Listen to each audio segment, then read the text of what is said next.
Welcome to the AWA Market Minute, breaking down current economic, financial, and political events that impact today's retirees.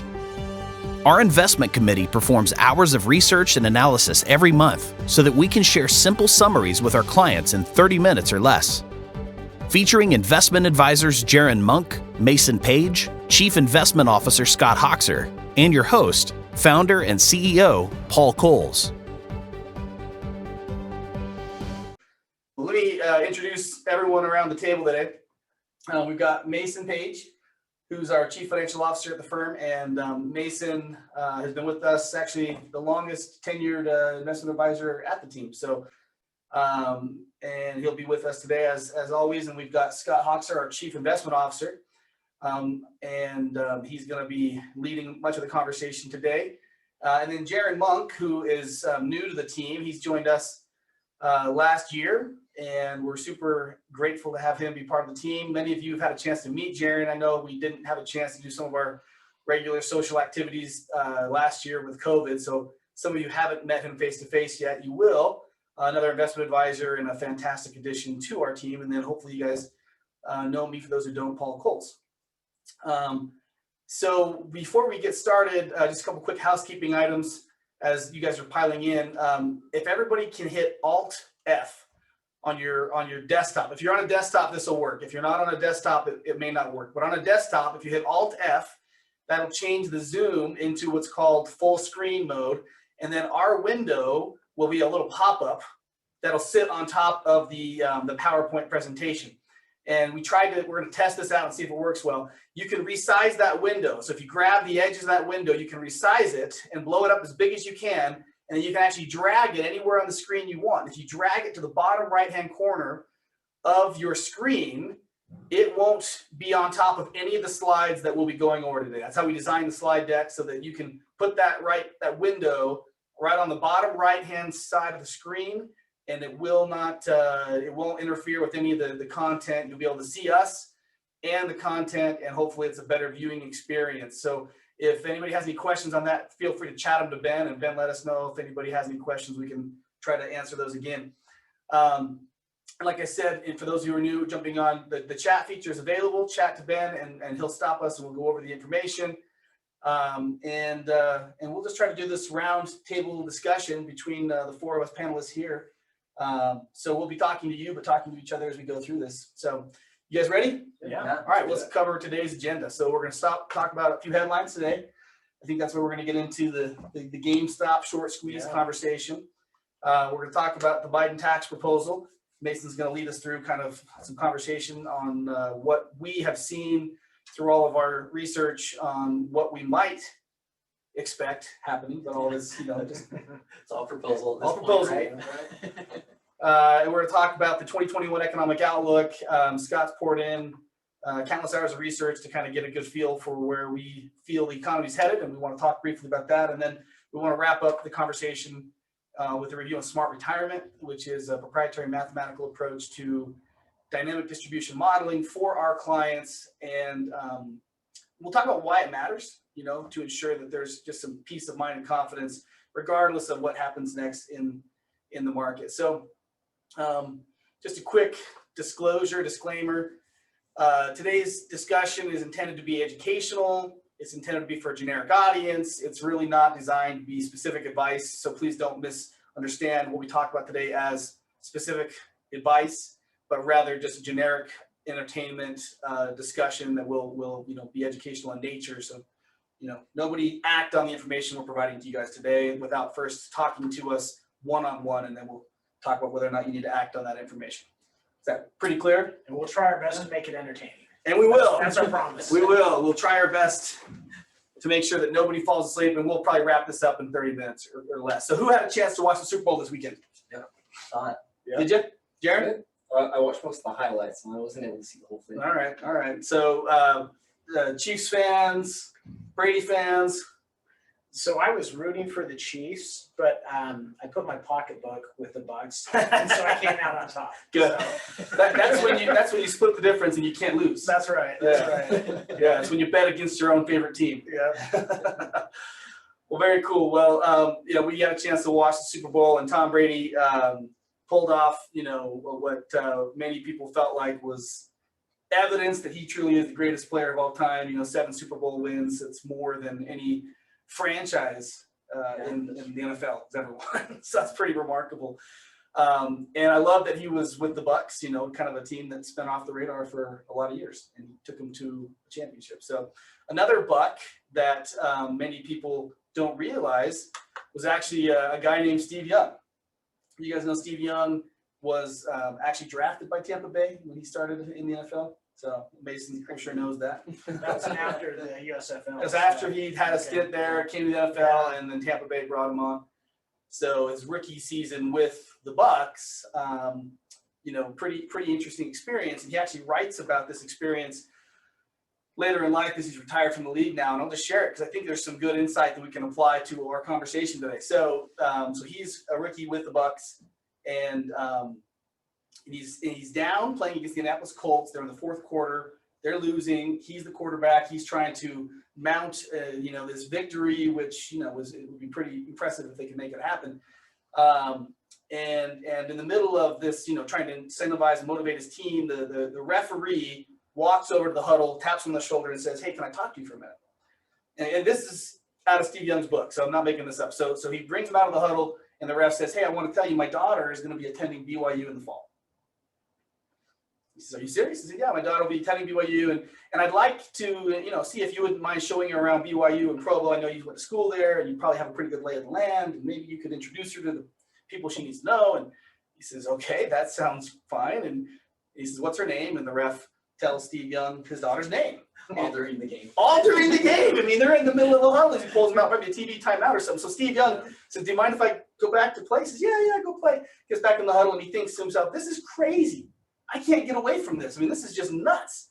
Right? And so they're later in the drive, and much like you saw the Chiefs on Sunday, the pocket was just continually collapsing. Steve Young, like Patrick Mahomes, is trying to make something happen with not a lot going on. So he's scrambling out of the pocket as it's collapsing. The defense is pursuing, and sure enough, these defenders they get him. They hit him hard. He goes down. The ball comes out, and the defense recovers, and all but sealing the fate of Steve Young and the Tampa Bay Bucs when he's laying on his back defeated, and a yellow flag comes flying over his head. He sees it land just on the other side of his shoulder. He sits up, looks around like, what is happening? The referee, whose daughter is on her way to BYU, blows the whistle, signals, roughing the passer, first down, Tampa Bay. Steve Young thinks, oh my gosh, how did that happen? The referee walks past him and says, "She likes Chinese food." All right. So I think it's a pretty awesome story, and obviously one that we chuckle at because you can't believe that something so pivotal happened behind the scenes that the average fan clearly wasn't privy to that information, and yet it had a significant outcome on the game. So when we talk about things like investing and the stock market and Wall Street, believe it or not, there's, we all know this, there's a lot that can happen behind the scenes that, the average investor may not be totally privy to. And so our goal today is to spend some time digesting some of those highlights for you and helping, our clients get a chance to really understand in a little easier fashion. So that's the goal. On that note, Scott, why don't we have you talk a little bit about this, what's on everybody's mind right now. I can't believe the interest this has garnered. I've had friends of mine who've never expressed interest in the stock market ever texting me saying, what's happening with GameStop? Yeah. So Scott, our clients are feeling the same way. What's happening with GameStop? Yeah, great question, Paul. So in preparation for this, we thought kind of a primer on short selling generally would be helpful. This is a new term to a lot of people. So we'll spend just a quick second kind of talking about what short selling is, and then we'll walk you through the GameStop example. And then I'm interested in kind of your perspectives on the, what this means for markets. And right. Is this, all, smoke and mirrors and not substantial, or is this, representative of some type of trend we might see in the future? So before we dive into this discussion around short selling, just by way of disclosure, This is purely informational. Short selling is super speculative. You know, we don't do anything of this nature. How many of our clients are short selling right now? Zero. Zero. Yeah. How many have asked about it though? Yeah. How many around this table have ever short sold? I have not. I've never, just to be clear, I've never once, Jeremiah, he's the crazy one. I'm just kidding. But I've never once, that's just not it. It's not interesting to me. No. Yeah. And there's so much risk associated with, there's easier ways, safer ways to have your money work for you, you know, and if you're going to take on that much risk, you might as well have fun with it and end up in Vegas. Yeah. Well, that's my thought too, is that there's so many things that could go wrong, is that I'd rather do what I know works Yes. than bring in the other variables. Yeah. Amen. No, you're absolutely right, Mason. And you're bucking a stacked deck when you're short selling, just because the bias of the market is to go upwards. So you're betting against that, and you're kind of betting against the house. That being said, short selling does occur. We'll kind of talk about why it occurs here in a moment.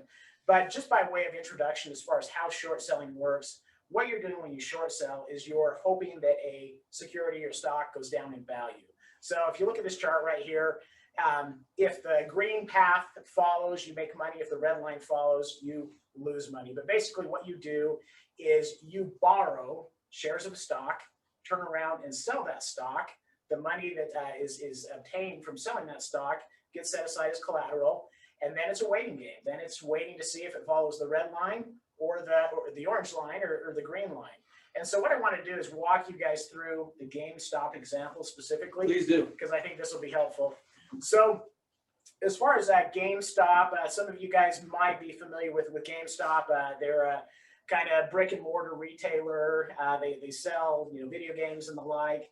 And this is a very antiquated business model. This is kind of like a Blockbuster circa 2000. And so GameStop has been struggling mightily. Their earnings have struggled. So it's been targeted heavily for short selling by hedge funds and the like, where they have bet that GameStop's going to go down in value.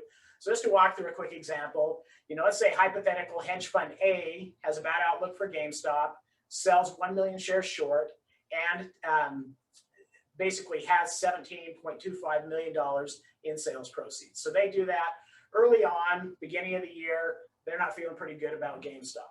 Well, fast forward a little bit, and individual investors, after that took place, noted that, hey, there's a lot of what's called short interest in GameStop. And what that means is a lot of hedge funds were kind of piling on this short trade. And explain a hedge fund real quick, because I wonder how many people understand that. Yeah, so a hedge fund is basically a pool of capital for uber wealthy individuals or large institutions who have high risk appetites.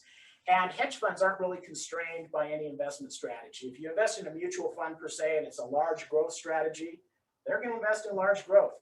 Hedge funds can short stocks. They can buy options. They can go to Chinese markets. They can go to Brazilian markets. They are kind of go anywhere, and their objective is to maximize their returns. And non-accredited investors only non-accredited investors go in there, right? That's right. So you got to have accredited investors go in there. Yeah. So you got to have $1 million buy-in before you can go in there. So the SEC is basically saying we're not going to regulate what's going on in there because these people are big boys. That's right. That's right. So on that note, say hypothetically that short position is taken.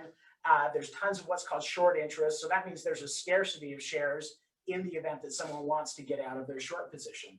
Well, in this instance, retail investors took note of that. They said, hey, there's a lot of short positions here, and hedge funds are going to be scrambling to cover those short positions if the market goes up. And I think the one that I saw that was exposed was Melvin Capital, is a hedge fund, and so generally these trades aren't public. Right. But for whatever reason, this became a public position that they had taken, and so that's when the retailers said, we can see what's happening here. Let's see if we can't play the other side of this game. Yeah, no, you're exactly right, Paul. And then this is where it gets super interesting, because a big pool of people then kind of, gathered together and pounced on this short opportunity. It created what's called a short squeeze, where there's a scarcity of shares, and that really pushed up the price. And you can see from this chart here, prices got as high as $347.51.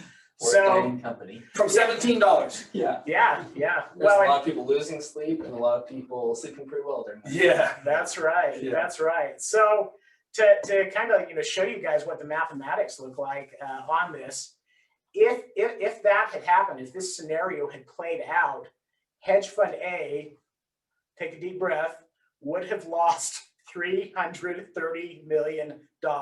So on a $17 million position, they could lose up to $330 million. Now, this is an extreme example. Most hedge funds sold out along the way and before it actually got that high, but it did necessitate such a large, or it did cause such large losses that it necessitated kind of shoring up certain hedge funds with additional capital. So raises a lot of interesting questions, right? Yes. On the one hand, a lot of folks aren't losing sleep that, the hedge funds, had their luncheon, in this case. But on the other hand, others are saying, hey, this kind of feels like market manipulation. It kind of has a feel of collusion. Is this kind of, weaponizing social media in the realm of finance? What are you guys' thoughts when this first came out? What was kind of your initial take? Yeah, my initial thought was you've got so much money in the economy, and right now you've got so many different platforms that just about anybody can get on there. And I know a few individuals that were in the middle of this, and they texted me at the beginning and said, hey, this is what is going on with GameStop. And then the text got more and more sporadic because they were freaking out at their short sales that they had in place. Yeah. And all the meanwhile, it's something that we just kind of disregard as far as our portfolios that we manage for clients, because we don't get anywhere close to this, right? So anyway, I think that what's interesting to me on the interest level was, I think it speaks to a potential trend where you've got an interest in something that is so, it's such a narrow application of what people should be doing on an investment, to your point, Jared. But man, it generated a ton of interest all over the headlines. Like you said, Jared, I had the same thing where friends were texting me and asking me what was going on. And it really was spurred on by this Reddit social media platform where they were getting all these small time retail investors to pool together and create this potential market manipulation and squeezed out the big guys who were betting against the GameStop stock. And so is that a potential threat for this to happen again and again and again? And what is the utility in short selling? And will we potentially now de-incentivize firms from short selling? Kind of interesting. It'll be an interesting application over the next few months and years, because I think there's going to be some investigations into the people who kind of initiated this, the Reddit users. I think there'll be some investigations into others. I mean, others that weren't necessarily Reddit users were in on this. Ryan Cohen, who's the pet food billionaire from Chewy, he sits on the board at GameStop. He has 13%. He bought it last year, and his share went from 75 million to 1.3 billion. Wow. I mean, this was a billionaire investor who made a lot of money squeezing out the hedge funds.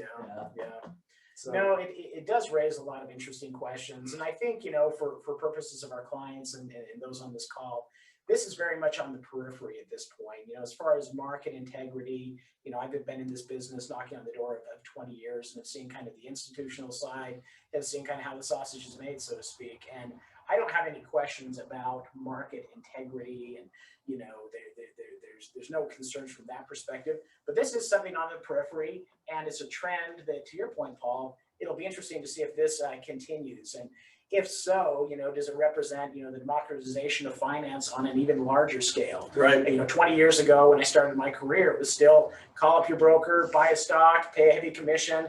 And boy, how far removed from those days are we? And, there's certainly, so much to be said about how much better the financial services industry is for the consumer today versus then.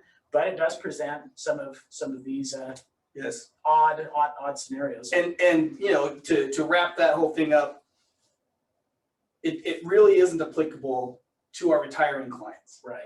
Right. I mean, it's something that we definitely are fascinated by. The experience is something that we've talked about, obviously, in the office and clients have called and asked specifically about it, and friends have called and asked about it. It's caught the attention of the world, but it really should never be anything that we encourage people to actually engage in. There was a ton of people that lost money on both sides of this thing, and people that got into it thinking, I'm going to be on the winning side, are now on the losing side of this thing. Yeah. On both sides. Yeah. So it's just a big gamble. I will say it is fun. There was a 10-year-old investor. I don't know if you saw this on New York Times. 10-year-old investor.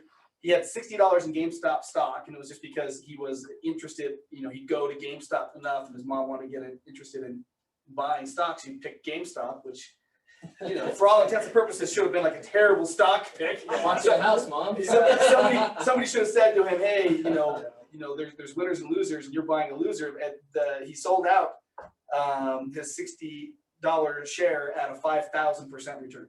It's not too bad. Yeah. 10 years So old, 10 years old. We'll have him on that payroll. Yeah, that's right. Yeah. That's right. So, all right. So, Ben, do we have any questions on that? Should we move on? As you said, wrapping it up is that with all of that, it was exciting, you know, for all angles, right? Every day for a week there, it was just like, what's going to happen today? It was exciting, but it was just noise. Yeah. There's a lot of noise where the fundamentals of the market are still there. Yes. And when we own the good quality assets that are available in the market, there isn't the concern of a hedge fund shorting that position. Right. Because it's quality. That's right. And so You're buying the balance sheet. yes, totally. And so it was a lot of noise, and it was frenzy and chaos for a little bit there, and, you know, exciting to some degree, but it was just noise at the end of the day. Yeah, it's true. But we're going to talk while Ben's loading this up with we're going to talk about the Biden tax proposal. So the tax reform bills that are going to be coming out here, hopefully in the very distant future. Yes. Well, there's been a lot of interest, of course. You know, taxes is a big part of our everyday lives for individuals. It's a big part of corporations, you know, and how everything goes in our economy. And there's been a lot of headlines recently that have taken place just when looking at the Biden tax proposal and things that were that they're trying to accomplish. Yeah. What we thought would be beneficial for everybody is to just break it down and compare what we have going on today to what the proposals are. So we just wanted to do an apples to apples comparison to show you guys where everything is at right now and where the proposal is trying to take things. Yeah. So we're going to walk through some of these things that we feel like are most important. Of course, with any tax legislation, there's going to be a lot of information covered. And so we just have kind of the high level things here, things that we feel like are going to be the most impactful at this time, especially for retirees. We do have a comment real quick, Mason. Brad Query said, yeah, go Mason. This is the presenter I've been waiting for. Thank you, Brad. Thank you, Brad. I appreciate it. Full confidence. Yeah. Yes, no, I do appreciate that. So there is significantly more in the proposal as far as tax legislation goes than what we're going to cover today. Most of that is just due to time. We don't have time to cover all of it, but there's a significant more amount of information. So we'll just go over the things that we feel like are most important. This clicker's not working, Paul. There you go. Thank you. Okay, perfect. So right now, we've got our tax brackets. We know where the marginal tax brackets are right now. Obviously, depending on income that you have, depends on where you fall within the tax brackets.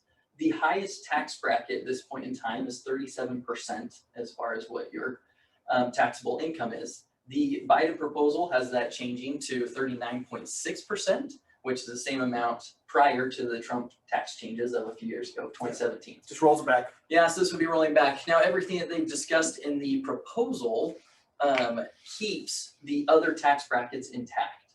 Now, what the proposal doesn't give us information on is if they're going to change the income brackets around each figure. So the thing that we know that will be pushed is the highest tax bracket will go up. We just don't know where the other tax brackets will fall as far as income levels go. Capital gains right now, they've been very favorable for some time. If you've heard us talk about capital gains at all, we've talked about them being on sale. They've been on sale for quite a bit now, or quite a while now. Right now, the highest capital gains rate is 20%. which is very favorable historically speaking. Yep. You know, we've seen historically capital gains rates incredibly high. And even 20%, you know, that's the highest, but the far majority of what we see is 15%. Totally. So You're gonna have over $450,000 of income. taxable event there before you can even get to that 20% number. Yeah. So on the highest end right now, you're looking at 20% for capital gains. The proposal has that changing to the highest ordinary income tax bracket of 39.6%. Now, they did give us a little more information as far as this goes, and the 39.6% would apply to people who have $1 million of income or more. So that would include income plus what the taxable event would be. Yep. So, yeah, Just a small doubling of the tax rate. yeah, no big deal, right? I feel like it'll be super interesting too, to see what happens between, you know, call it like 200,000 and $1 million, because I don't think there's been a lot of clarity No. spelled out. And I think those are the situations that affect kind of the vast majority of people. And it'll be interesting to see kind of what level of detail. Especially of our clients. I mean, of you on the call, the majority of you, you know, aren't gonna have $1 million of realized gains in a given year. So that shouldn't be super impactful on the highest end unless we see those brackets tear up quickly. Where this will impact is business owners who are creating succession planning, and they generate $1 million sale. You know, that's going to be very de-incentivizing for businesses to have any kind of succession planning when they're giving away, you know, double what they would have to sell the same business. Yeah. Well, it's one of those things where it wasn't already intricate enough to have the succession planning in place and all those details lined out, to now throw the tax aspect. Right. Throw some Double wrenches that. in there. Yeah. But I agree, Scott, that it'll be insightful once we can know where things fall below $1 million and whatnot. Right now, if a person inherits a piece of property, let's just talk a house, for example. If mom and dad pass away, I inherit my parents' house, then I get what's called a step up in basis on that property. Right. And I think most people are familiar with that. And if you get a step up in basis, then you don't pay any taxes on inheriting. So mom and dad bought the house for $100,000.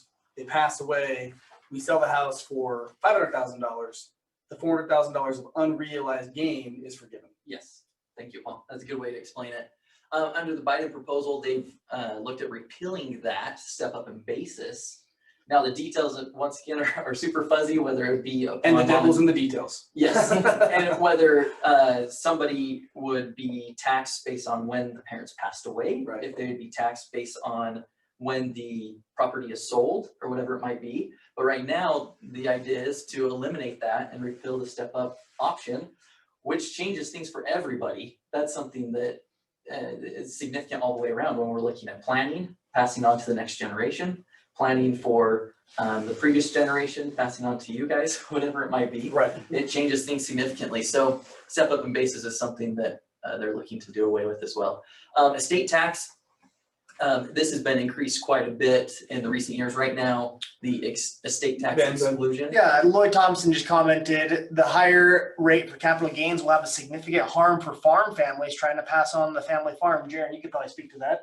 Yeah. Well, as far as, I don't know how many clients we have total here that are on farm payrolls and stuff, but as far as the agricultural world, there is a lot of pass-throughs that you can do within farming.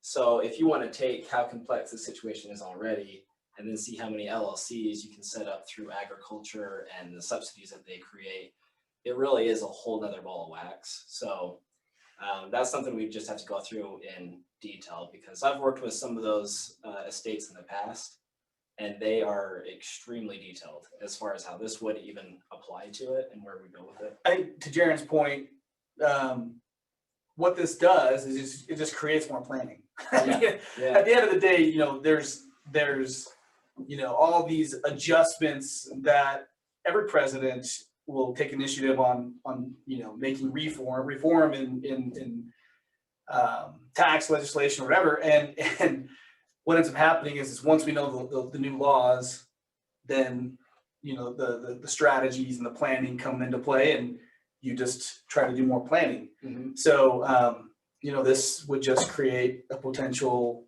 you know, more complexity in planning, so. And at the same time, those highly complex matters, especially when it comes to like the estate planning and pass-through entities, that stuff really won't take effect with legislation changing that tax code for quite some time. So you have time to react is basically the moral of the story. We hope. Well, the other big part that, and maybe Scott, you can chime in as well, but when I've spoken with a lot of clients, it's the first thing that starts coming to their mind is, okay, if taxes are changing, I need to do A, B, and C before the end of tax season, and I have to do D and E by the end of the year because it's all going to change. So they feel like they have to start pivoting everything right now. Yeah. What would you say as far as, you know, how the tax code would change and what they should really be worrying about? Yeah, at this point, you know, it's pretty speculative, but you know, there's potential that, you know, any tax changes that occur could happen retroactively, and by retroactive to Jan 1, 2021. You know, you know, I think we can't emphasize enough, any guidance or anything is, you know, very tailored and specific, and certainly don't take any action based on this. But, you know, if it's me, I'm probably a little reluctant to do big, you know, strategic moves and realize huge gains and everything until I have a little better idea what the lay of the land is. And, you know, let's review those situations individually, but there's a possibility that it's retroactive. And if that's the case, you know, taking action now in an effort to get ahead of the curve probably isn't going to help you out. And you might be taking action in absence of information, which is not a great spot. And yeah, that's a dangerous strategy. So basically, you keep running us through these. Yeah, so the estate tax exclusion right now for married filing jointly is $23.4 million. The Biden proposal has changed that to $7 to $10 million for married filing jointly. We don't have the exact figures, so they're still working through. They just gave us a ballpark to work off of for the proposal, so it's kind of a little sticky at this point, you could say, as far as the exact details. And let me just throw out there, you know, the credit for the exemption historically has been so high, most people, including most of our clients, haven't even worried about this, right? It's been so high that this is like, hey, you've got to be in a different level of life before that's a problem with $25 million. But a $7 million, that really opens up a much bigger pool, including people, you know, our clients, where if you have a $3.5 million estate and you're 65, yeah, guess what? 20 years from now, you are well past that exemption. yeah, Even with a conservative estimate. Yes. Yeah. Yeah. yeah, changes things completely differently from planning. Yes. You know, and this is one of those things where we'll probably have to look at some estate planning and update a few things to make sure that it's in good order. Yep. Which is why every summer we try to get our clients back in for another financial plan review and review these exact concepts. Yeah, stay on top of these details. Right now, Social Security payroll tax only applies on earned income up to $142,800. So any income above $142,800 is not subject to that Social Security tax. It's just part of the payroll tax system. The proposed changes would be keeping the Social Security payroll tax on up to $142,000, and then have it gone until somebody earns $400,000 or more in income and reintroduce it at that point.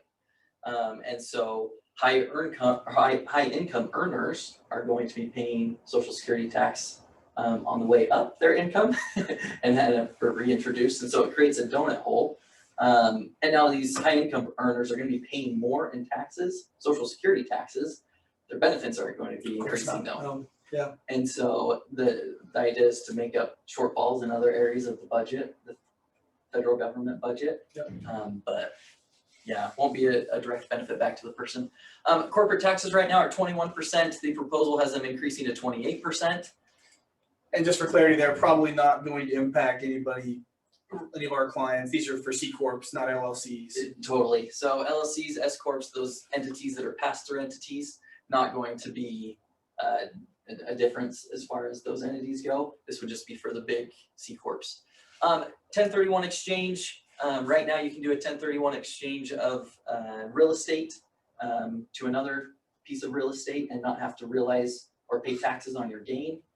The Biden proposal has revised the tax-free nature of that, and basically 1031 exchange go away. Yep. That's just been floated out there, so nothing for sure. Yeah. On that. So this, of course, is just all proposal information. We're a long ways from the legislation being passed. And of course, there's a lot more details that go into this, but these are some of the key high-level things that can and will impact retirees. Any questions from anybody on the call today? Okay. Anything that anybody wants to add to the tax discussion? I don't think You so. can skip through these, Paul. These are, there's some interesting things that they're trying to add as far as the other tax things, but Yeah. for the sake of time, we won't bore everybody too much. We'll just knock out this last section fast here. So in 2021, we're definitely seeing some tailwinds and some headwinds. So tailwinds meaning things that are going to propel us forward and be good for us based on our economic, outlook, the research that Scott and others on the team have done. And then there's some headwinds, things that are going to potentially be pushing against us as we travel to our destination. And think of this in terms of flying an airplane, right? When you got a tailwind, you get to your destination with less fuel spent and usually at a much faster clip. Whereas if you have a strong headwind, it does the opposite. So we don't have any kind of a crystal ball, but we do feel that some of these tailwinds are still out there. And this is an interesting conversation because I just had a phone call from a client a couple of days ago talking about these tailwinds we've been experiencing for the last 18 months and saying, is it ready to flip yet? And so let's talk about the tailwinds. So pent up demand. Scott, you want to address that? Yeah, absolutely. And I would just add to kind of the tailwind discussion. There's a lot out there. I think some people have been surprised with the tailwinds that are out there.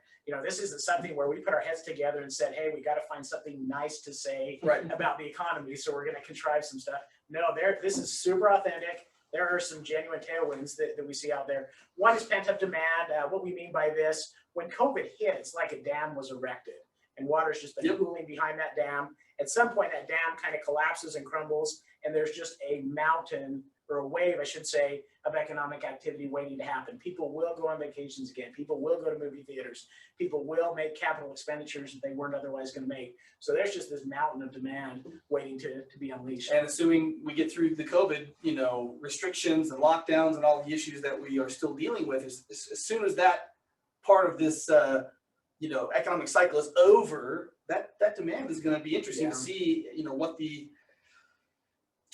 impact will be, right? So that's pretty interesting. Potential for general economic expansion, Mace. Yeah, so our economy just has a natural flow to the economic cycle. And you learn about this in Econ 101 in classes they're taking where, there's just different phases that we experience from an economic level. And one of those phases is a period of contraction or a recession or depression, in other words. And last year, we were forced into a recession. COVID pushed us into a recession. And I feel like it was an artificial, circuit breaker was flipped. You know what I mean? Yeah, it was government mandated. Right. Right? And it was like, we're just going to do this. Yeah. Obviously, weighing out the cost of the economy and expansion versus, public safety, public health. Yeah. So. Yeah. And prior to COVID, we were obviously thriving as an economy. Right. Things were going very well. So we were forced into this period of contraction or recession last year. And now the next natural phase is for us to experience growth and expansion. Right. And so that's positive. It's extremely positive. Labor productivity, global trade expansion. You want to speak to that? Anybody? Hey, Jaron, Can I actually jump in? I think one of the big tailwinds that we have going for us right now is the innovation aspect. Ton of innovation has taken place over the last year. And as we have innovation, we have new jobs created. And as we have innovation, we save money. The corporations save money, Yes. And so there's a lot of things that will come from the innovation aspect that will help with the labor productivity. I think Scott had mentioned that we saw this in the 90s from the economic growth that we saw in the 90s. And so innovation, I think, is a key part of the tailwind. And I think it speaks to the soul of our nation, right? Yeah. The heart of our nation, where it's like, when you throw something hard at us, we innovate, we adjust, and we create something from that we've done this throughout history. And so hopefully this innovation does create some significant opportunities that we've never really even considered. Yeah, agreed. So yeah, it's pretty powerful. Relative value trades, mountains of cash. So this last one, mountains of cash, I mean, you've got, what is it, 7.2 trillion? About 8. Almost 8 trillion sitting in money market accounts between institutions and individuals. And what would be a money market account to the average investor? Like what would that, how would you explain that to them? just a cash-like investment, right? Something, Yeah. you know, yeah, or Like this could be bank accounts, Right. and this could be an investment account, this could be everywhere. yeah. So a lot of money that is not being allocated into a risk investment today, which, you know, in theory is part of Scott's pent-up demand conversation that's going to be ready to, you know, get moving again. Yeah, it's super interesting that, you know, anywhere between 7 to 8 trillion right now on the sidelines based on what metric you look at. That's an all-time record in absolute terms, just in dollar terms, and an absolute record relative to GDP. And when that's happened in the past, i.e. post 2008, that money's poured back into markets and markets have benefited from that. So that's, you know, that's a thesis that we obviously hope plays out. And the relative value trades, I mean, there's still opportunities that, you know, certain segments of our market have been pretty beaten down, have not recovered yet. Yeah.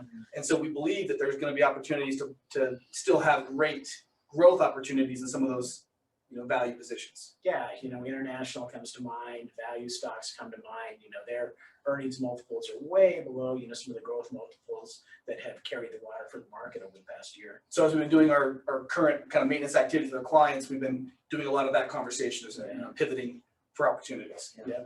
So, all right, so let's talk about some of the headwinds, stuff that we are still anxious about.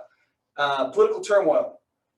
You know, whether or not this has been resolved or the temperature goes down or the temperature goes up or whatever is still, you know, to be determined. So We had a question come in. How do people know where to invest in order to benefit from tailwinds? that's definitely going to be a one-on-one, you know, conversation. So call us, and that's what we are going to do with you as our clients. You know, we'll sit down and walk you through, you know, how to analyze what we feel like is going to benefit you in the long run. And one thing we don't want to do is we don't want to turn into speculative stuff, right? We don't want to say, well, hey, this one particular stock appears to be, you know, a really good buy. Let's buy this one stock or Bitcoin. We had a question that came in before the class, before the meeting started. I said, you know, Bitcoin, is it something to consider buying?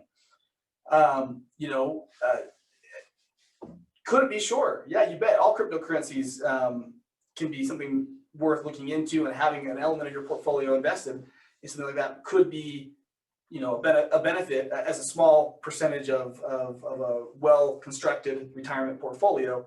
It's not inappropriate to have some access to alternative type investments, but you want to get real cautious with how speculative you want to get. Elon Musk bought $1.5 billion of Bitcoin. Yeah.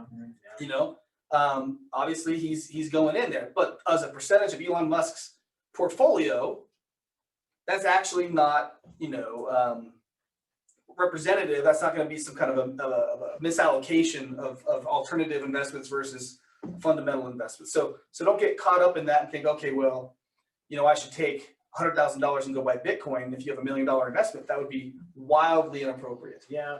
Yeah, and this is kind of referred to in investment circles as kind of like core satellite, you know, with your serious money and your, you know, retirement funds and that which, you know, you want to handle with prudence, you know, and that's the vast, that's three vasts. Yeah. 9 shares of your portfolio is in that core. And then, you know, satellite, if you need to scratch a speculative itch, you can do so, but just make sure it is a very minor amount, and an amount, if that investment goes poof, you're not going to lose any sleep over it. That's right. Yeah, and one of the biggest things is we don't want to be reactionary to the environment, right? Yeah. If something's happening, we don't want to be reacting in the moment. We have the planning done well in advance, and then you can just sell right through that, knowing and having that comfort that that plan was set up in advance. Yes. I was looking up the other day the statistic on how often, if someone got out of the market and was trying to time it, how much that hurts their portfolio. So if you thought maybe you were a doomsayer this year and the market was going to be evaporated, if you were, what was the statistic? So out of the last 20 years, if you missed just 10 days out of any one of those years, your average return on investment got cut in half. Yeah. Just out of 10 days out of a trading year. If you missed the highest 20 days out of a trading year, then you were actually negative on your return. Yeah, and it was like a fourth of the value of what you Yeah. otherwise had you stayed in the market. Yeah, you have to be right Yeah. twice, Yeah. right? So you have to play gambling odds with Vegas once, and then you have to win a second time. Right. So it makes it very difficult. So don't, we always say the phrase time in the market, not timing the market. Yeah. We'll get into that in our smart retirement conversation too, because that's exactly the application that we need to make sure everybody understands. So we've got some geopolitical stuff out there that we've obviously talked about. Ben's pointing at his clock. So COVID, we don't know if it's officially going to be something that we can wind down and be done with this year. We all hope so, but gosh, it just feels like it just keeps dragging and dragging and dragging. Yeah, I feel like the market kind of has a feeling that kind of mid to late summer will really have a degree of normalization. Hopefully that plan pans out. And if it doesn't, then I think the market's going to slap us on the wrist again. I agree. Yeah. Monetary, legislative, which we talked about some of the stuff Mason brought up here, asset pricing, and we call zombie companies. These are things where companies they're being supported, but they're dead. They're being kept alive. They're walking around as though they are alive, but their balance sheets are way upside down. And really, as soon as the financial aid stops, we realize how many zombie companies are actually dead, and we want to be very cautious about those because they're out there. They will trickle through. Ultimately, this kind of stuff, the natural capitalism of the free market will show that post-COVID, there will be some companies that just aren't going to survive. Yeah, they're artificially propped up. They're going to struggle. They're going to struggle. Yeah, we can't continue to artificially prop up everybody either. So, all right, let's just kind of quickly look at that one, Scott. Yeah, so just, this has been something top of mind for people just by, historical kind of data. When we've had a Democratic president and Democratic Congress, how has the market done on average? And that it's typically about a 3% rate of return. You can see from a market perspective, things do a little better when we have a Democratic and split Congress. That line just above, that's about 8%. And then when there's a Republican president, Republican Congress, that's about 7.1%. The cautionary note here is that's the average, and the average is comprised of higher levels than that and lower levels than that. So I wouldn't place too much emphasis on that, but a little food for thought. Let's kind of skip through this. Is that all right? Yeah. So I'm worried a little about our timing here. So what I want to end on is this, and this is kind of the point that Jaron was making about staying invested. We could go back in time and point to any number of significant events that have taken place throughout the history of our country and our economy. And when we point to these significant events, we'd say, gosh, when that event happened, I should have been out before that event took place. I should have been on the sideline before September 11th. I should have been on the sideline before the 2008 financial crisis. And a number of things we could have pointed back to and said, if only I'd missed that thing. But unfortunately, the math, the economics don't work out to timing and guessing. And the research definitely points to the fact that is an inappropriate way to invest. The expectation that we have here in our firm is that it's very high probability that this year there could be a market pullback, right? We have told you this as our clients, that there's a high probability there could be a market pullback. Like I said, I had a phone call earlier this week that kind of suggested maybe we need to react prior to this event. Well, we don't know that. That's just us making a best estimated, a best estimation based on some research. But what we do know is this: we know that smart retirement is how we have you, our clients, invested. And smart retirement is systematic macro asset redistribution timing. So when things matter, or when you're taking withdrawals in retirement, that's when things matter. When you're taking the withdrawals and the distributions out of your investments. So this particular client who called me and said, hey, I worry a little bit about the market. And he said, I hear you. I don't disagree that there could be a pullback this year. And I said, how much capital do you think you need to spend this year? He said, well, none. How about next year? Well, none next year either. I said, okay, well, if we're not taking distributions out of our investments, we probably don't want to get too worried about what the market's doing this year, right? We probably want to get too worried about guessing where that market's going to go this year. And so for all of you, our clients, we have developed this smart retirement model where you have 4 buckets of saved money, protected money, defensive money, and growth money. And each of these 4 different macro assets have, strengths and weaknesses where they are beneficial in certain areas and maybe less beneficial in other areas, but they're all beneficial as a comprehensive, coordinated plan. So your saved money is the money we intentionally leave behind in your preferred bank or credit union. Your protected money is the money that we have with, on loan with a financial institution that gives us the liquidity, the contract guarantees, the volatility protection, and the better growth potential with a little less liquidity. Our defensive money and our growth money, that's the money we will have invested for you in the quote unquote market. But the strategies are different. The defensive money, we have investment selection committees that are being tactical in nature, looking at the entry and exit points, and they are going to try to free up enough capital for you. So when the market is in volatile states, you're not participating in that kind of market pullback per se, or at least not all of your money. And that is at least the goal that they have. They're never going to be a perfect execution of that goal, but that is the goal is to win by not losing. Whereas the growth money doesn't even try to do that. The growth money says, look, I mean, it's invested in great companies with great earnings, great balance sheets, and great historical performance that we feel confident, there's a long runway ahead of us still that we can still maximize earnings potentials and appreciation for value. So when we build a portfolio, we build it out with all of these so that we can be very intentional about where we take your distributions from in retirement. Okay, now where this really matters, we had a client who, her husband passed away, and we invested her money for her using smart retirement, simplified or systematic macro asset redistribution timing. The year her husband passed away, that Christmas, she came into my office and said, I need to take about $35,000 out of my investments. This was the first year the kids didn't have dad around for Christmas. And she had this idea that she wanted to take everybody to Disneyland for Christmas that year. And we said, that's a great idea. You totally should do that. We support that entirely. You definitely ought to do that. And she said, well, the problem is this. If you remember, in December of 2018, the market had dropped, what was it, Scott? About 19%.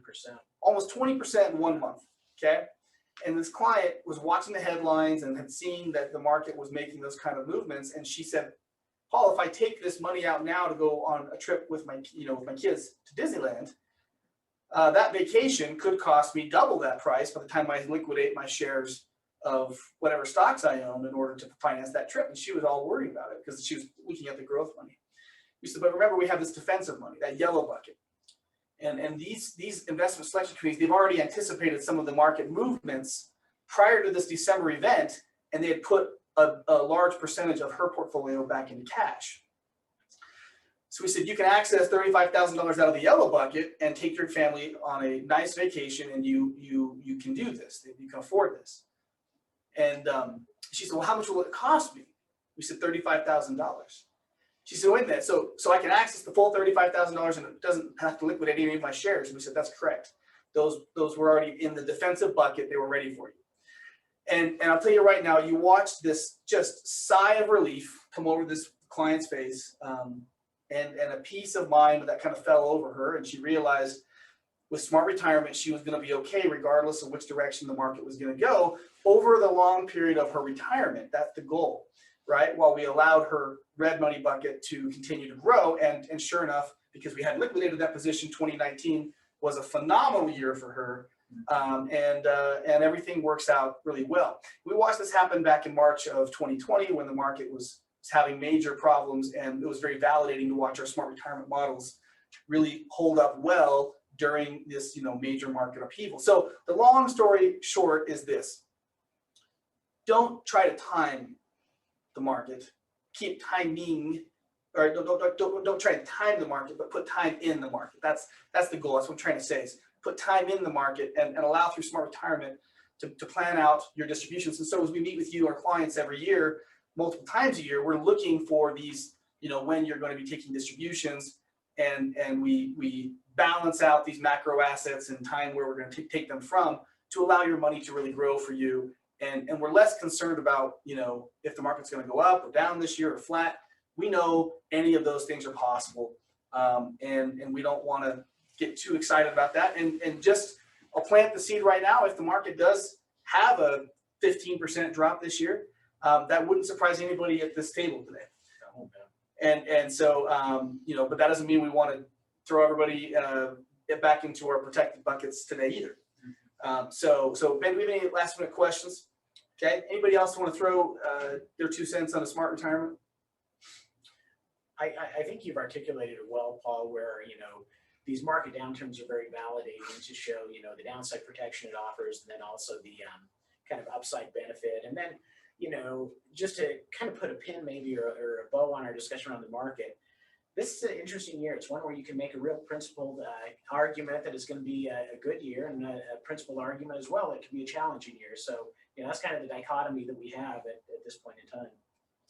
And we did have one question, sounds like. Yeah. Can we comment on the U.S. debt and real fear of high inflation at retirement? Yeah, we certainly can. So that was one of the headwinds that I kind of glossed over, but we've thrown an additional $3.2 trillion of federal stimulus money back into the economy, and there's currently talks of another almost two. Yeah, 1.9.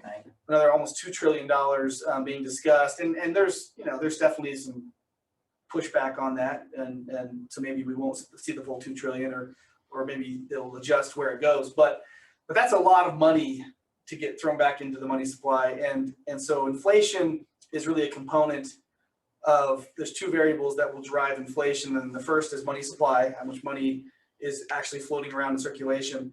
But the second is the velocity at which that money is being spent and traded hands. And so, in other words, you can have a whole bunch of money on the sideline like we have right now, and a big old money supply like we have right now, and we still don't see inflation. Yeah. But it's really because that second factor of the velocity of money isn't being triggered yet. So the money isn't changing hands quickly. People aren't actually buying and selling quickly.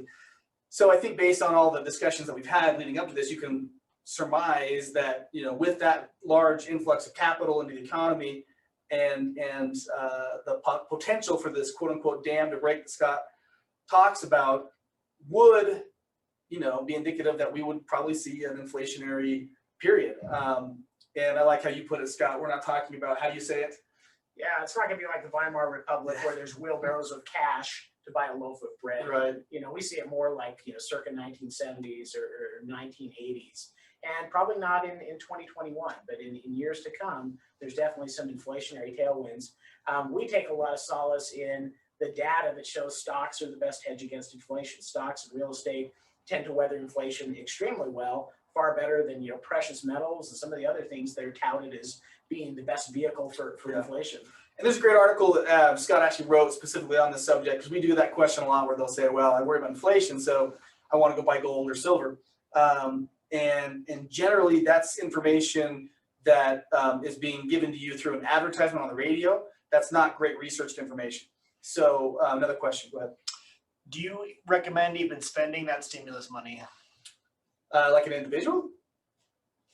Maybe give them a follow-up to that question so I can clarify before we answer. But as an individual, if you've received a stimulus check, then absolutely you shouldn't treat that any differently than a tax return or anything else out there, because that's not a loan. It's not like the PPP where there's a question mark whether or not you're going to get it forgiven. That's just money that's been given to you. You're not paying that back any differently than any other citizen of our nation of 300+ million people. So you might as well take your bite at the apple, and yeah, it's your money. So I wouldn't. Is that what they were asking? If they clarified it? Yeah, Definitely clarified it. Oh well, if you have a clarification on that, feel free to chat it back. But no, everybody who did receive stimulus money, there should be no reason to not go spend that money, because I can promise you, everybody else is. Yeah. So you're not doing your part to not spend that check. You're not making a drop in the ocean difference on that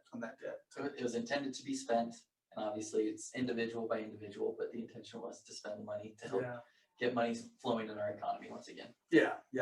And maybe a side point to this is, how effective the decision making of who was going to get this money was or wasn't, right? In other words, if people are saying, should I even spend it? That's probably indicative of, I don't know that I need it, but I got it. And so hopefully the second round of stimulus money, they're a little bit more precise and intentional about who actually needs the money. to who was actually negatively impacted in a significant way that we need to help through COVID. People that are currently without a job because their industry was completely annihilated through COVID. Yeah. Whereas another number of people, I mean, I was listening to the radio yesterday and the restaurant owner said, believe it or not, 2020 was the best year our restaurant has ever had. I thought that was a really interesting comment because you generally think restaurants were, some of the worst hit industries. And this particular restaurant owner said, not for us, it wasn't. We had a phenomenal year. Some of the innovations that we had to come up with drove revenues higher, so, it'll be interesting to see how this plays out. Hopefully our government does a good job of deciding, where the money should be spent. So any other questions there, Ben? Okay, well, we are definitely at the hour. So we want to just tell everybody thanks. We appreciate you guys as our clients. We try to do these every quarter, maybe even more often than that. So we'll watch for the next one soon. There will be an on-demand recording of this that you guys can access if you only got in for part of it. So watch for that on our website. Then we'll send that out as a link as well. So appreciate you guys, and never hesitate to reach out to our team one-on-one for individual questions or consultative advice. That's what we're here for. That's what you hired us for. And we're committed to ensuring you guys have a productive, safe, and confident retirement. So thanks, everybody. We'll sign off. Thanks, guys. See ya.